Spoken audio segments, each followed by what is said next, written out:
Yo, what is up, YouTube? Welcome back to the channel. In case you guys don't know who I am, my name is Christian Compton and I do high ticket sales, where basically I'm just documenting my journey on this YouTube channel.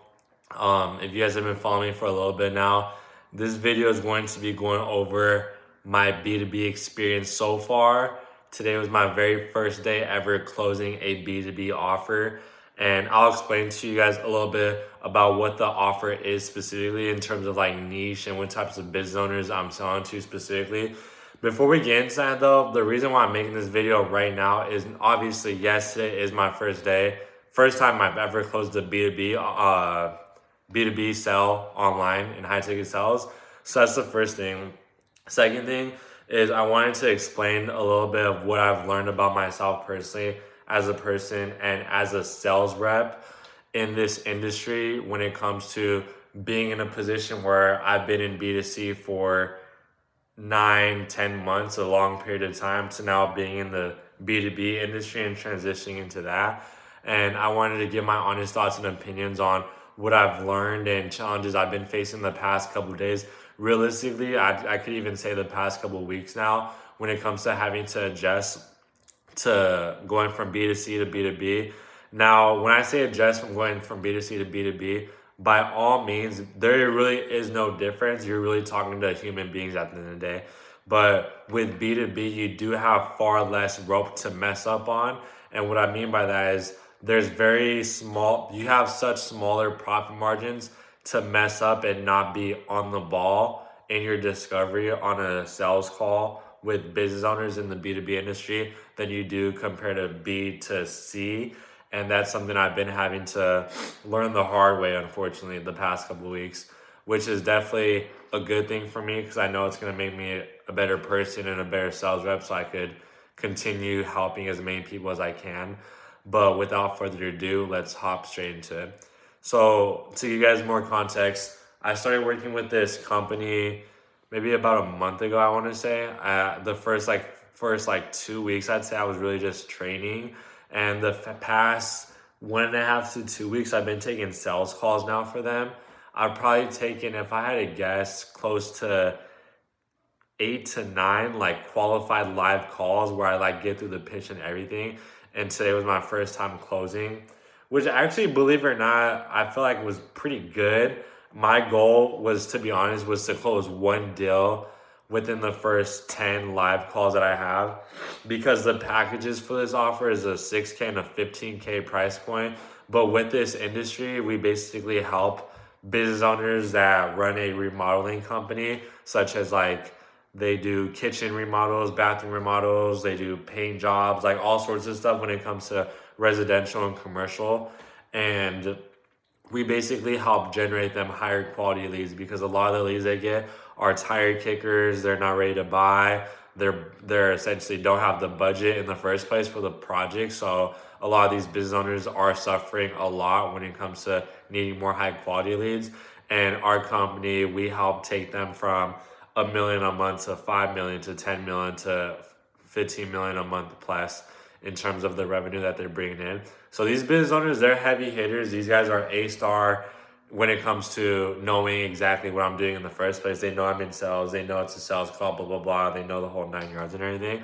So things that I've been having to run into when I first got onto my very first sales call is really just maintaining authority throughout the call. So I've really been focusing on maintaining my emotional and well-being state before I hop onto the call. So a few things that I've been doing is, which I recommend that a lot of sales reps do. If you're not doing it already, then I definitely recommend implementing it into your morning routine. First thing first, when you get up in the morning, go on like a morning walk before you start your workflow, just to connect with nature, get some sunlight on your body, get some movement around to wake the body up. But then really just like focus on being present while you're walking. Don't be like on your phone or anything like that. So that's another thing I've been doing pretty consistently, not just the past month, but just the past several months in general. But I've been making sure to really dial that in as well. The second thing I've been running into is when it comes to my conviction and my pitch as well. And to be honest, just full transparency, in B2C, I feel like it's significantly less important to have a lot of conviction in your pitch. And the reason I say that is because if you go super deep into discovery, get your prospect to take ownership and all that stuff, more often than not, if you're not a terrible closer, they're going to close for the most part without you having to be on the ball as much as you would need to be in a B2B call. Now with B2B, I never realized how important it is for you to have true, like authentic, not true authentic, that's the wrong phrase, like so much conviction into your pitch, because the business owners aren't buying into you, they're buying into like the conviction and the belief that you're speaking with about the process.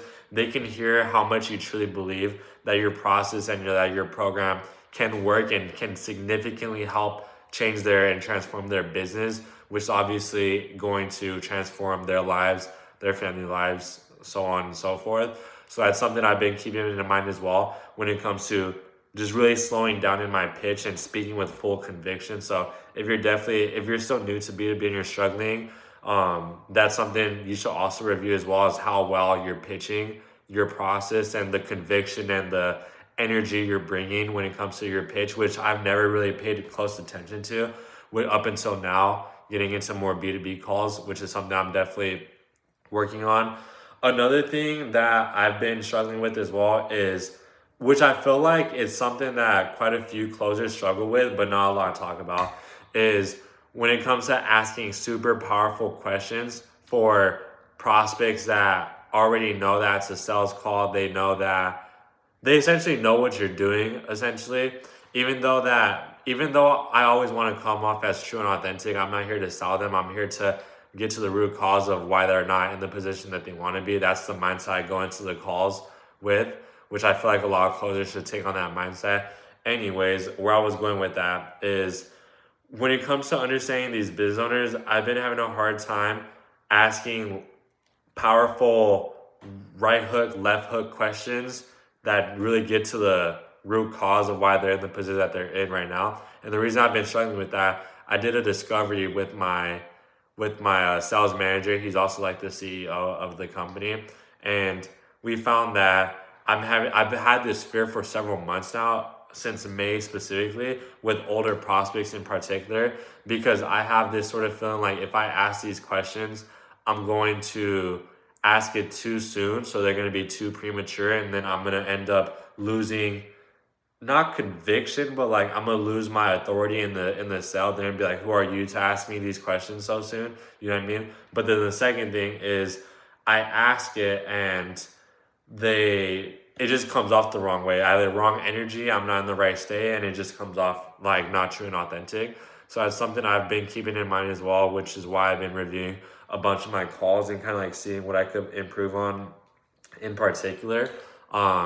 So that's something I've been having to deal with, and that literally doesn't even, in my opinion, yes, that has to do somewhat with skill set, but in my opinion, it also has to do with like the internal part of sales as well, the internal mastery. If you guys have seen a lot of my videos, you guys should know that I'm super big on internal mastery. It's really just the art and the philosophies and the core values that you instill in yourself as a person.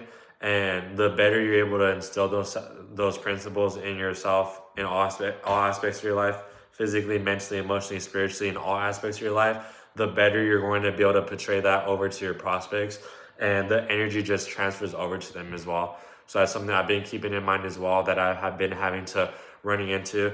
So really just internal mastery, conviction in my pitch, which I feel like I 100% have gotten a lot better at. And then the first thing I mentioned earlier was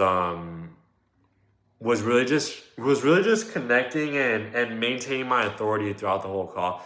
Within the first 5 minutes, most high ticket managers or like professionals, like mentors, like some of the best mentors in the space, most of them can tell whether or not you're going to close the guy within the first 5 minutes in the call, based off your energy, based off your state, based off the questions you're asking, based off the responses you're getting from your prospects. They can usually tell more often than not within the first 5 minutes. So the first 5 minutes is going to determine the next 5 minutes, and then that 5 minutes is going to determine the next 5 minutes. So it's not about breaking your call into segments, but it's just to know that every part of the discovery is very significant, and the more you're on the ball, the more you're going to gain these business owners' trust.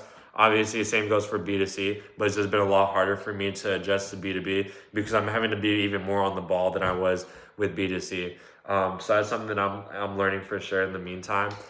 Um, yeah, it's been a roller coaster though for sure for this offer, but I'm super excited nonetheless. I got a lot of calls on my calendar tomorrow. I'm definitely looking to take this call, not this call, take this offer to the moon. There's definitely a lot of potential with this offer. It's literally only been up and running for 3 to 4 months technically because they switched from helping business owners do outdoor remodeling, generate more outdoor remodeling leads, to now helping business owners generate more high quality indoor remodeling leads. So they pretty much just switched the industry, if you want to call it that.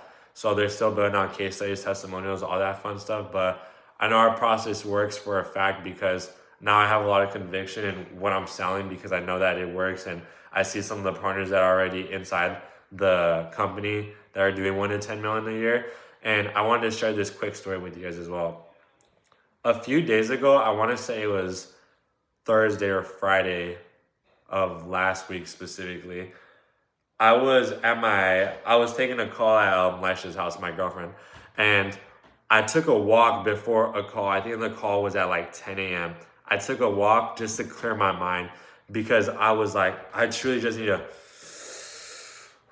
just be present, relax, be still, and just have a true, authentic, no BS, unscripted conversation with this guy. And whether that's him joining the process, when we get to the end of this call, he's going to become a better person by the time we get to the end of the call. You know what I mean?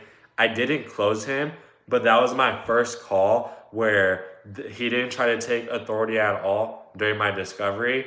And I was actually able to pretty much get through the whole sales call. I got through the whole sales call on previous calls, but I got through the whole sales call without him having to try to take frame, try to take authority, blah, blah, blah. You know what I mean? And just by doing that, just by being like in this such a present state and really just going on that walk really helped clear my mind and allowed me to be present to the best of my ability on that call specifically. Fast forward to today, I felt pretty much the same as I did last week. Went through my pre-call checklist, read off all my principles, being present, and just being present essentially and serving the prospect to my best of my ability, whether that's them working with me or whether that's them not, just being super detached from the outcome, getting him to lean in, and then end up being a close sell. You know what I mean?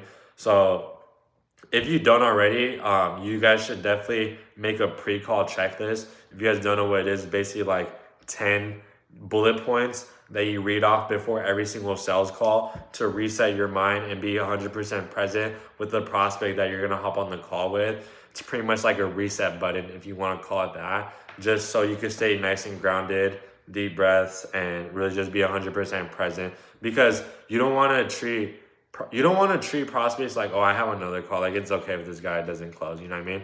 You need to show up every single call with the same mindset, same abundance mindset to best serve this prospect. You know what I mean? So I think that's something that I've always been, not even always, the past few months I've definitely been focusing on that specifically, but it's starting to pay off now. So I just want to give you guys an update on that specifically about what I've learned so far in B2B. It's definitely been a roller coaster. I've been learning a lot about myself as a person and what I need to change in terms of my training, my schedule, my conviction, just all sorts of stuff that contribute to making a sell or breaking a sell. And hopefully you guys were able to find this video somewhat valuable for you, especially if you're in the B2B industry. Even if you're in the B2C industry, I still think that you guys could have got some sort of value from this that you guys could now take over to your B2C offers. But yeah, hopefully this video was able to be good for you guys. Next time I post, hopefully we close another B2B deal. I'll be posting another video here pretty soon. And it's going to be a very, very long, lengthy video because I'm going to be breaking down literally everything I've learned in high ticket sales, because I'm approaching a super big milestone in my high ticket sales industry. You guys will see what that milestone is within the next couple of days. But if you guys made it to the end of this video, thank you guys so much for watching, keeping up with the journey. God bless you guys. If you guys have any questions about high ticket sales, feel free to shoot me a text. But looking forward to running up with you guys. Thank you guys, and God bless you guys.